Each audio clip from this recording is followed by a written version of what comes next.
Luke chapter 2. And it came to pass in those days that there went out a decree from Caesar Augustus that all the world should be taxed.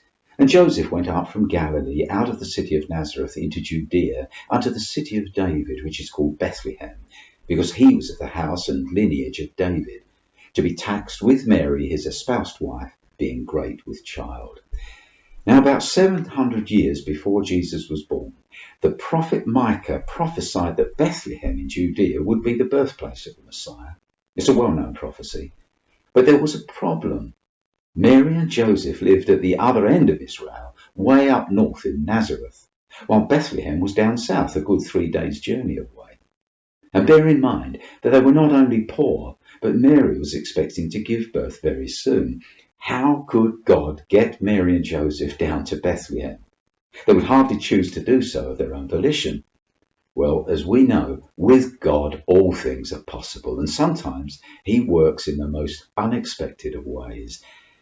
Proverbs chapter 21 verse 1 says that the king's heart, or a ruler's heart, is in the hand of the Lord.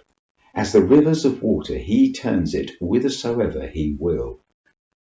In other words, when any king or ruler makes a decision, he thinks he's acting independently, and in one sense he is. But this world is God's, and he is in control, directing the affairs of men. How much more so at the appointed time of the birth of the Messiah? Micah's ancient prophecy must be fulfilled, and God would see that it is. The Roman rulers thought to tighten their iron grip on all their territories by issuing a decree that everyone must register in the main town of his family lineage. Joseph was of the house of David, and the city of David was, of course, the little town called Bethlehem in Judea, the very one spoken of by the prophet. That's amazing, isn't it? How God worked all these things out, and they worked like clockwork. Can you imagine it? All the Roman world was on the move just so Mary and Joseph would be in Bethlehem in time for the birth of Jesus and the prophecy fulfilled. It's what we could call a hidden miracle. God had given his word 7 centuries before, and what he promises, he fulfills, however long it has to take. And that remains true today. His word is faithful and unfailing, a rock that can be relied upon today and forever. He has made promises to us, and he will fulfill them, as impossible as they may seem to us. And there's one other thing. As we take our leave of this scene, let's remember that whatever the rulers of our world today have in mind, their hearts are really in the hand of the Lord, and as the rivers of water, he turns them whithersoever he will.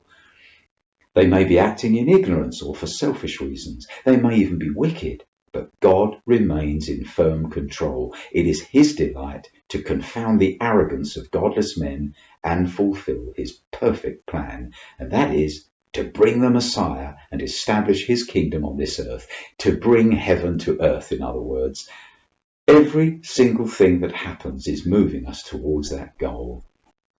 You know, the journey to Bethlehem makes the perfect metaphor for the journey of all believers who, like Mary and Joseph, feel compelled by circumstances beyond their control, but in truth, they are being guided by the hand of God to their destination, where they will see Jesus in all his glory. Our calling is to stay true to God, and by maintaining a calm trust in him, we shall always move in the right direction. If Christ is with you, you'll be okay. If he isn't, welcome him into your heart today. Now listen to these words. O little town of Bethlehem, how still we see thee lie. Above thy deep and dreamless sleep, the silent stars go by. Yet in thy dark streets shineth the everlasting light. The hopes and fears of all the years are met in thee tonight. How silently the wondrous gift is given. So God imparts to human hearts the blessings of his heaven. No ear may hear his coming, but in this world of sin, where meek souls will receive him still, the dear Christ enters in.